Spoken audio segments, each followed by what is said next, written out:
A gente abriu uma enquete semana passada perguntando às pessoas o que elas achavam se era a obrigatoriedade dos filhos cuidarem dos pais na velhice. O que a senhora acha?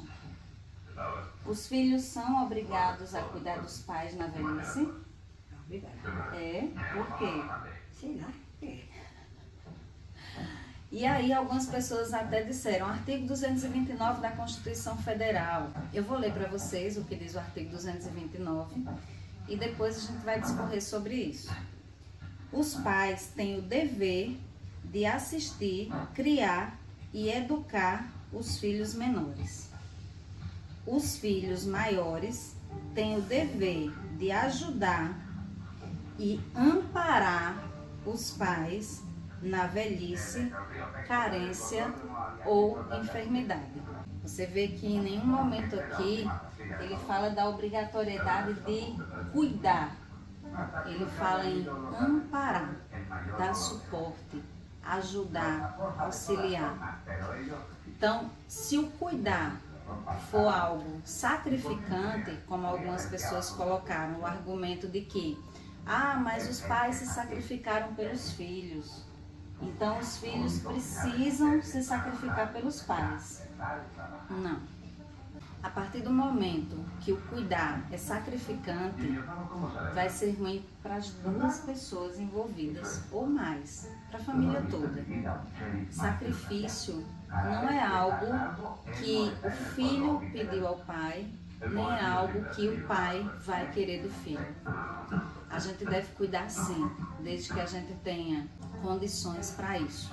E eu não falo só de condições financeiras, eu falo de condição emocional, porque muitas pessoas não estão preparadas emocionalmente para cuidar dos pais na velhice, principalmente quando eles têm uma enfermidade como a doença de Alzheimer. Então a gente precisa ponderar e pensar, eu vou ter condições de dar qualidade de vida ao meu pai e à minha mãe, eu vou poder oferecer algo de bom para ele, ou eu vou me sacrificar a tal ponto de adoecer junto com ele. Porque se a resposta for essa segunda opção, de adoecer junto, como eu vejo a maioria dos cuidadores adoecidos, alguns largam mão da vida, do trabalho, das relações pessoais, dos seus amores, dos seus amigos e até dos seus filhos, para cuidar, se sacrificando porque acham que tem esse dever. A gente tem uma dívida sim com os nossos pais, uma dívida impagável. A gente nunca vai conseguir pagar o que eles fizeram por nós, jamais. Mas isso não é justificativa para a gente sacrificar a nossa vida inteira. Então, o conselho que eu dou para vocês é: cuidem, se sentirem prontos para isso. Se não se sentirem prontos para isso, é melhor institucionalizar ou delegar isso a uma outra pessoa que possa fazê-lo, claro, com segurança, com qualidade, como eles merecem. E institucionalizar, como muitas pessoas se sentem culpadas por precisar fazer isso, não é sinônimo de abandono. Eu sempre falo no mundo de Paulinha, abandono não tem a ver com o lugar físico onde a pessoa se encontra. O abandono pode acontecer dentro de casa. Na verdade, imagina, se eles ficam dentro de casa, enquanto os filhos passam o dia inteiro envolvidos com as suas tarefas, com as suas atribuições, com as suas próprias vidas, e tem o cuidado delegado a uma outra pessoa, e não tem momentos de lazer, não tem atividades que vão trazer prazer, satisfação, do que adianta estar com ele?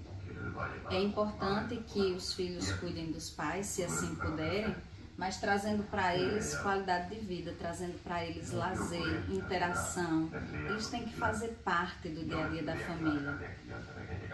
Mas meu pai repete muito, minha mãe só fala do passado, eles não entendem o que a gente fala. Não tem problema, deixem eles falarem, aproveitem o processo, porque chegará um dia que a gente vai sentir falta das repetições, do excesso de passado, e até mesmo dos momentos de lundum deles. Então, lembrem-se, cuidar e cuidar-se. Cuidar não significa sacrificar-se. Se for um sacrifício, é melhor não fazê-lo.